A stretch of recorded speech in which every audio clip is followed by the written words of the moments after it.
to this live broadcast. And today we're going to be talking about career and life coaching, specifically about how to actually nail a job interview specifically. And today is a Q&A, so feel free to ask questions, and I will do my best to answer those questions. But I have some prepared material that we can cover. And as you can see here, I am in my son's room because it's quieter in here.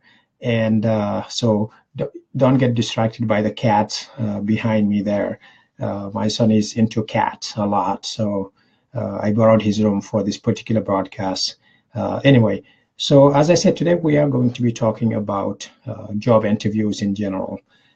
And before I get started, I wanted to just say thank you for watching this, and thank you for joining the group, Career and Life Coaching Group. Very often in life, we go through day-to-day activities. We have things that we deal with. We have family and friends, and our lives get so busy that we don't take time to focus on ourselves, to take care of ourselves. And I just wanted to kind of tell you to every once in a while, make sure you stop, take the time to think about what your goals are and what you're trying to achieve, to confirm that you're actually taking the right direction and that you're doing the right things to reach your goals. So I just wanted to take a moment and say that. Now, in regards to today's topic, which is how to nail your job interview, I'll give some tips and some advice, probably 4 to 5 points on things that you should be doing and things that you really definitely should be avoiding when you are doing a job interview. So one of the things that you absolutely want to do when you actually manage to get a job interview is to make sure that you make all that time that you spent finding the job worthwhile. It may be easy to get the job, it may be easy actually to get the interview, but once you are in front of a panel of interviewers, whether it's one person or several people, you have to really, that's when you really sell yourself. That's when you show them what you can bring to the company.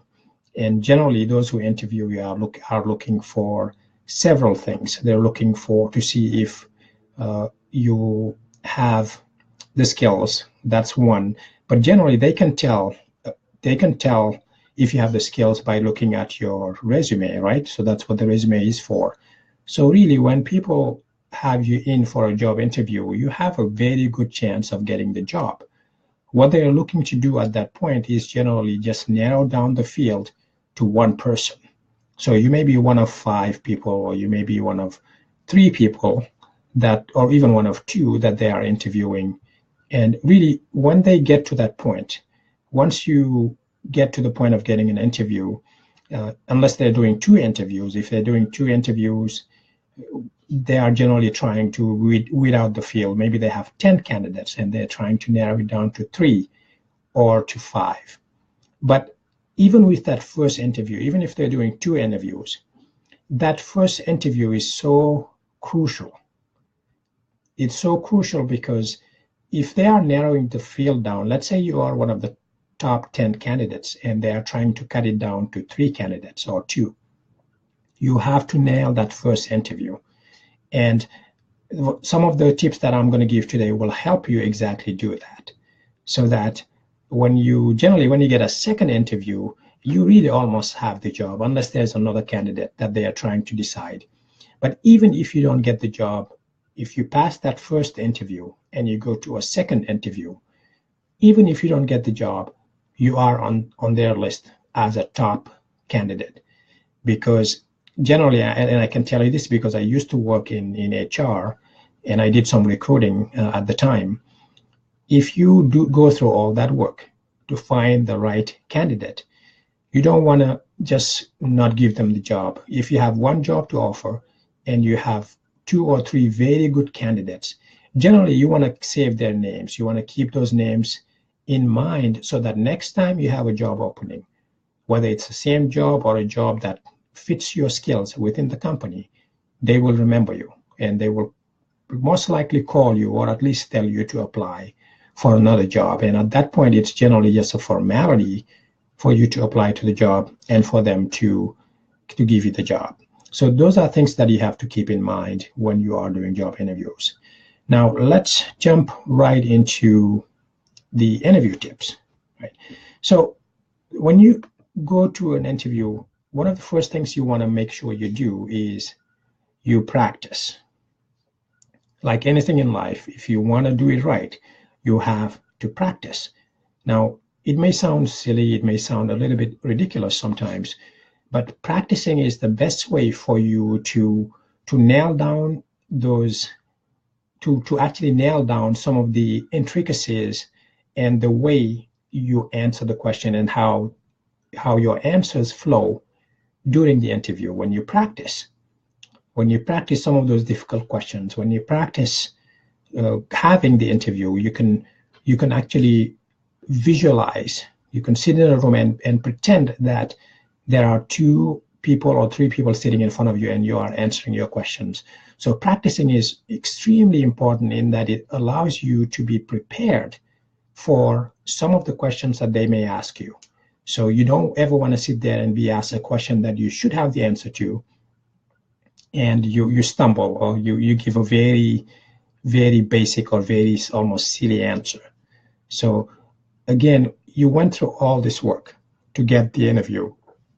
You don't want to mess up at the interview stage, because you have a foot in the door. So do your best to make sure that you practice and you get things right. And one of the things you could do is to actually make sure that you research the company and make sure that you know a few things about the interview, about the company, so that when they ask you questions like, what do you know about the company, or what do you think you'll be doing here, you can answer intelligently. You can at least, it's a very simple Google search or just going online to the company's website, looking at their about page or about us page. And generally they will have a lot of information there about what they do and who they are, when they were founded. And if that fails, you can always Google the company and make sure you get the right company information when you Google that company. So practice, practice, practice, and don't hesitate to get a friend or a family member to ask you some questions. So I would definitely recommend writing down some questions so that you can answer those questions during your practice session. So that's tip number 1. Tip number 2 is to be professional. So always be professional when you're doing a job interview. What do I mean by that? What I mean by that is, don't go into a job interview wearing flip-flops, for example, or wearing a t-shirt when you're supposed to be dressed professionally, or at least business casual. So make sure you are always professional in how you dress, the way you're groomed. Maybe get a haircut the week before or the day before you go in for the interview. And make sure you dress properly, and make sure you actually don't make any silly jokes. Don't backbite your friends. Don't say anything that you would only say to a friend, or don't say anything you wouldn't want your parents or your grandparents to see. So just keep it professional. Now, keeping it professional doesn't mean you have to be boring and you have to be a robot. No, it just means you have to be professional, because when you are professional, you're well dressed, you are well groomed, and you're smiling, you look like you know your stuff. You brought some extra copies of your resume, so that even before they ask you, you can even say, I have a couple copies of my resume, and you can give it to them. Or if they ask you, you can certainly volunteer your resumes. So that's really keeping it professional and making sure that you're not doing anything that would make them say, if this person is acting like this, or if this person is dressing like this, I don't know if I want to give them the job, because I am concerned that they will be worse when we hire them. So make sure you stay professional. You will have plenty of time to wear whatever you want, if it's allowed by the company, by company policy, after you get the job. Okay, so make sure you just stay professional. Another thing which I touched on a little bit is do your homework. So your homework about the company, but also your homework about the job and some of the questions that they may be asking you about the job specifically. What you want to make sure you do is go through the job description line by line in terms of the skill sets and the qualifications and experience that they are looking for, and match your answers to those qualifications and experiences and what they're looking for. Now, don't make up the matches. Make sure that what you're matching actually are things and examples that you can give from your own very own personal or professional experience. So in my opinion, you shouldn't even apply to a job unless you meet 80% of the qualifications or more, and 90% would be better. Of course, sometimes you never really get a 100% match. It does happen, of course. That would be ideal, but make sure you have a very good match in terms of your skill set and the job that's been posted. So another thing I would bring up is be concise when you're doing an interview. Quite often, and I have been in interviews where I was the interviewee, I sat in the panel, and one thing I notice people do is when you are asked a question, your answer should be within 1 to 2 minutes tops. Keep it to ideally 1 minute and 30 seconds or 90 seconds for each answer you're asked. There are situations where the reason why you want to be concise and get to the point is that they have a list of questions, sometimes 10, but it could be as many as 20, depending on how long the interview is, whether it's a half an hour interview or an hour interview. For a half an hour interview, you absolutely want to make sure that you are very concise. Keep your answers to 1 minute. That's always worked for me, whether I was the person interviewing or the person being interviewed. And generally, to be concise, guess what you have to do? You have to practice, because you may have the answer in your head without practicing, but if you don't practice, your answer is longer because you're trying to find your words when you're answering the question. But if you practice before the interview, you can get to the point quicker. And why is that important? Well, getting to the point quicker means that you are intelligent in the way you speak, you are concise, you are efficient. The key word here is efficiency. If you are good at getting to the point when you answer your questions, it makes you look really sharp, it makes you look really professional, and it makes you look very well spoken. And so that will check off boxes before, even if you don't realize it, it will check off boxes like communication, conciseness, things like, this person is a good communicator in the way that they answer the questions and how quickly they get to the questions and getting to the point. So again, keep your answers short, and don't, basically what I think about when I'm answering interview questions is that anything that you say to answer the question that does not add value or give them information or answer the question that they are asking you should be cut out, right? So for example, I'm going to try and think of an example. So if you were asked, for example, can you give us an example of a situation when your supervisor did something that you did not like, and how did he handle that? So that's a question that generally would come up, or a similar question. So of course, if you practiced, if you thought about that question before the interview, you would have one good example.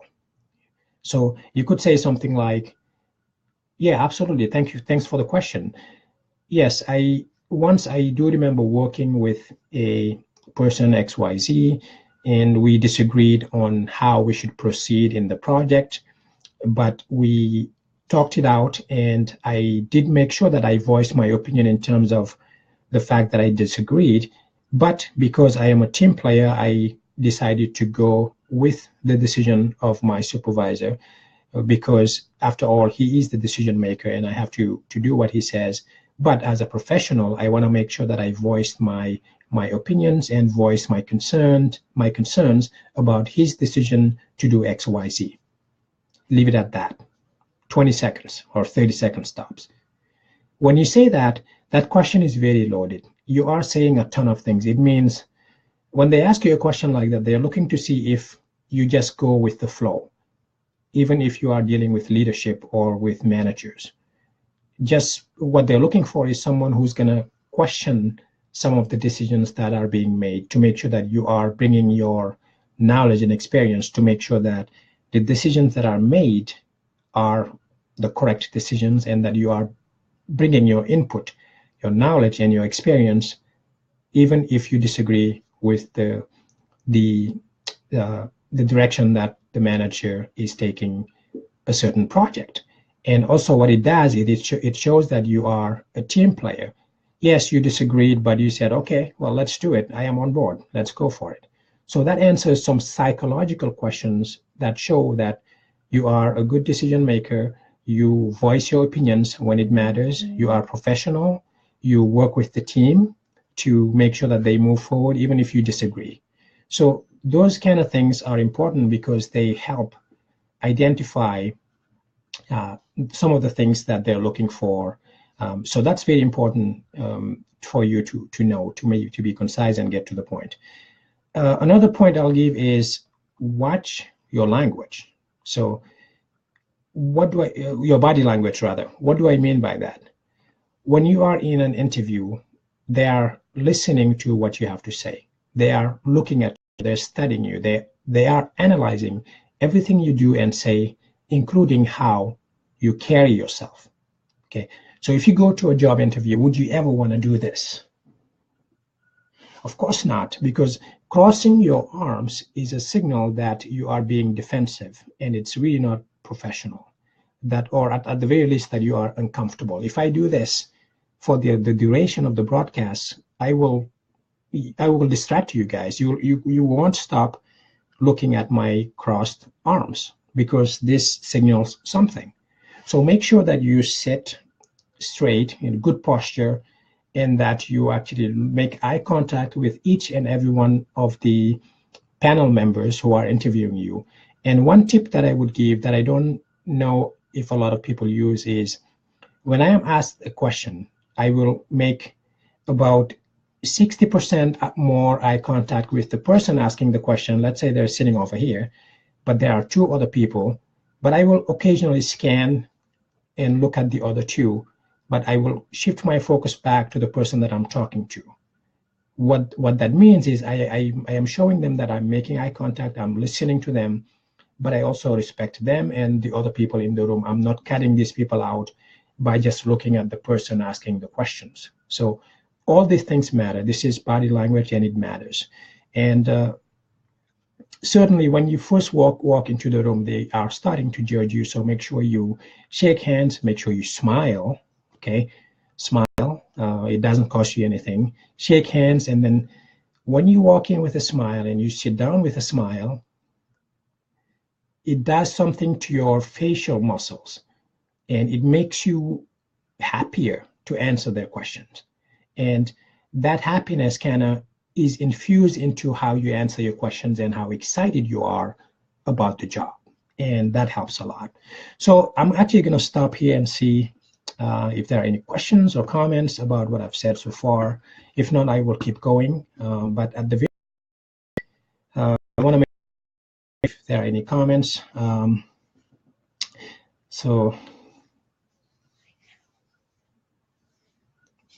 Yeah, so there was a comment here from Sarah. I agree, and you can learn the rest with enough hard work. Yeah, that's true. You can always learn by working hard, of course, by also working smart. And so these are important things that I just wanted you to keep in mind in terms of when you are doing a job interview. So the final thing I would say is really, if you have a chance to go to an interview, it's really, again, it's a selling point for you. So make sure you sell yourself, make sure you present yourself in the best light possible. And one tip that I would share that I don't think a lot of people do, and I learned this over the years by giving speeches or going on stage and doing some of the MOF events. If you guys are familiar with the MOF.org, you can go on stage and tell a story in about 5 minutes. And so anyway, a story, as you guys know, you learned this in primary school or middle school. A story has a beginning, a middle, and an end. So why not take that approach with a job interview? The beginning is you introducing yourself. The middle is you answering questions. And what is the end? The end of the interview, chance for you. Guess what? They always ask you, is there anything else you would like to say before we make a decision? Most people will say no, or they will say, well, thank you for interviewing me, and they will leave it at that. No. Give them a short summary of why you want the job. Okay, so make sure you prepare that and you can it in a very good way. Something you can say is at the end of the interview, when everything has been answered and you've asked your questions, and this isn't what I'll go into today, but make sure you ask good questions. Don't just ask questions because you have to ask questions. But let's say you finished asking your questions, it's done, and you're about to finish the interview, and they say, hey, is there anything else you would like to say before we end the interview? Take 15 to 20 seconds and then say something like this and mean it, and it has to be real and sincere.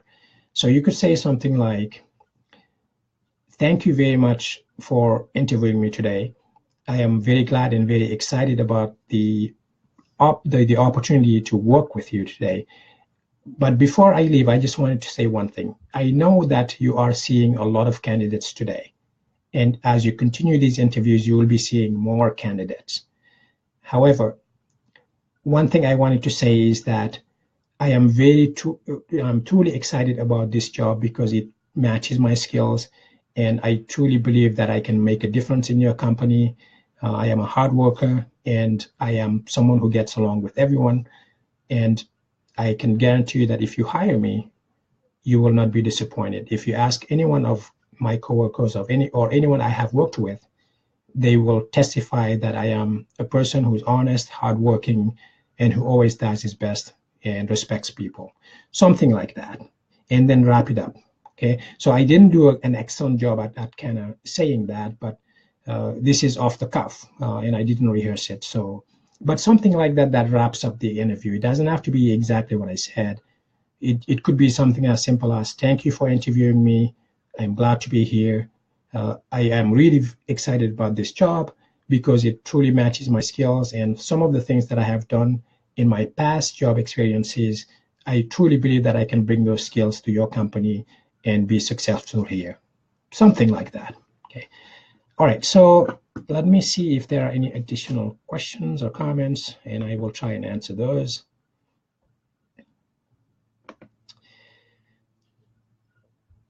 Okay, I don't see any additional comments, so I think I am going to wrap things up here and say, for those who have joined, thank you very much for joining, and we will try and do this again. I will try to do this maybe once a week. We will see how things work out. But certainly, if you have questions or comments, if there's a reason why you joined the group, don't be shy. Ask me questions. If you don't want to ask it in public, or by posting it publicly in the group, feel free to ping me or send me an email. My email is info@umarjeng.com, and I will make sure to answer your questions. I try to always answer every single comment or question I get. It may take me a while depending on how many I get, but I will answer your questions as much as I can. To be honest, I am just doing this to help out. I am fortunate enough to have come in this country some 20 odd years ago, and I have done pretty well for myself, and I'm proud of that, and I'm thankful for having been given that opportunity. And I want to uplift other people who are just beginning or who are struggling in life. I'm just sharing things that I have done that have worked well. I feel like I have lived a lifetime because of what I have gone through in my life by the time I reached the age of even 17. So I have I'm an old man and a young man, if you will. So you succeed in life by lifting others up and helping them be successful. And that's what I'm trying to do. So thank you very much for joining again. And I wish you a wonderful weekend. If you have questions or comments, leave them under this video. Share the video, share the group, invite others to join it so we can grow the membership and help more people. And thank you very much and have a wonderful weekend. Okay, goodbye.